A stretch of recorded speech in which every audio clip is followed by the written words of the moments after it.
Yeah, I've had this exact situation before when I've tried to contact a service user who was suffering from severe bipolar, and they were in an episode of psychosis. And I had a pre-arranged visit with them. I was knocking on his door, and he wouldn't respond at all. He was just shouting no at the door. So I was speaking with him through the letterbox, explaining why I was there, reminding him that it was an arranged visit, but he wasn't reacting to that. He was not seeing clearly.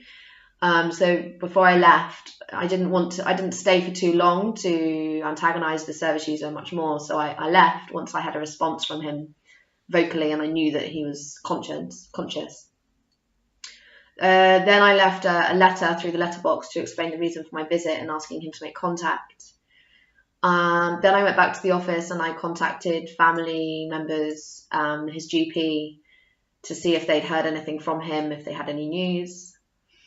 Then my next port of call would be mental health services, of course, and see if they have any assessment of the service user, anything recent, any contact. And then the next stage would be that they go and they visit the service user if they have the right to make an assessment.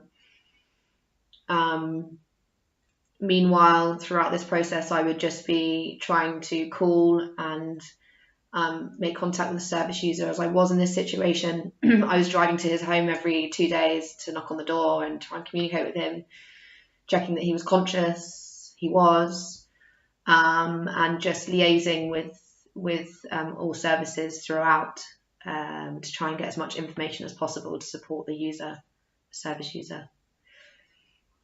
Contact is the most important thing in this case.